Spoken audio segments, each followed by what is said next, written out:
Eto na mga kabasketball, marami tayong good news para nga sa ating Gilas Pilipinas. Una na nga dyan, itong pag-iimbita ng NBA Basketball Without Borders dito nga sa ating pambatong si Andy Kimao.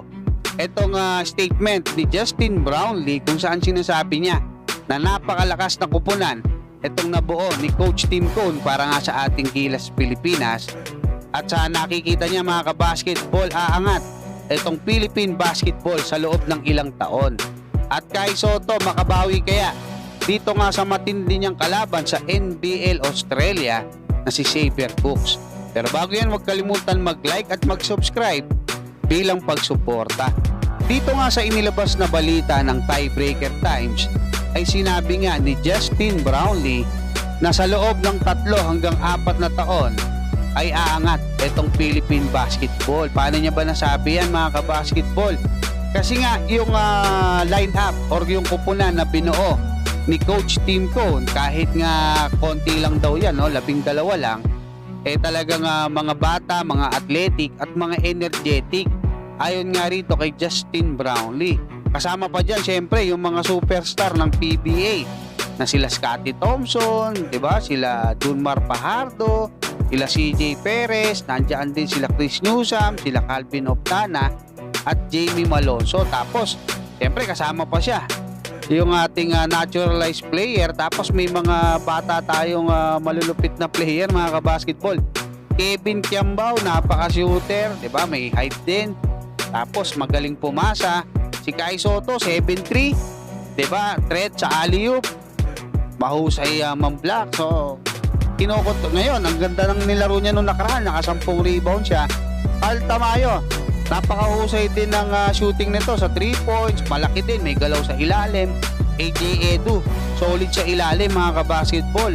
Pwedeng sentro, pwedeng power forward, at malakas rebound, malakas dumipensa. Si Jamie Malonzo naman, alam naman natin, high leaper yan, athletic.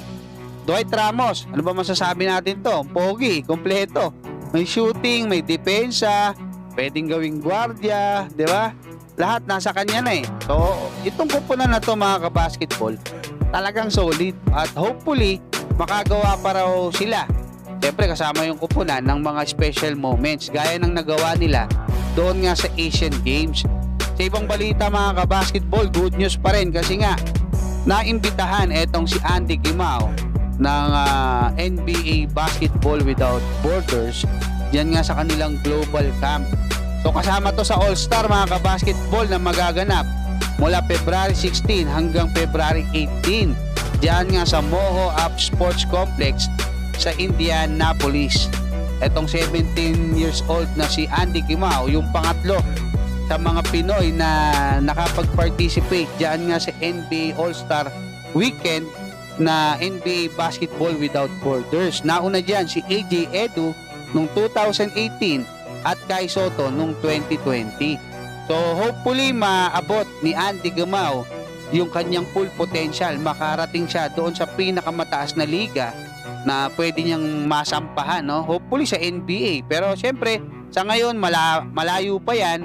Pero ang nakikita nating maganda dyan para sa ating Gilas Pilipinas, yung experience na mababaon niya diyan nga sa paglalaro niya sa Basketball Without Borders. Nakita naman natin si Kai Sotto ngayon, si AJ Edu. Hindi natin maitatanggi na kumbaga ibang level itong mga bata na to ngayon. So puntahan naman natin itong magiging laban na itong ating pambatong si Kai Sotto saka yung big man ng Australia, no? Ilang beses niya nakalaban niya sa NBL. Nakapaglaro, kakagaling lang sa NBA nito mga kabasketball. At nandito na nga sa Chiba Jets.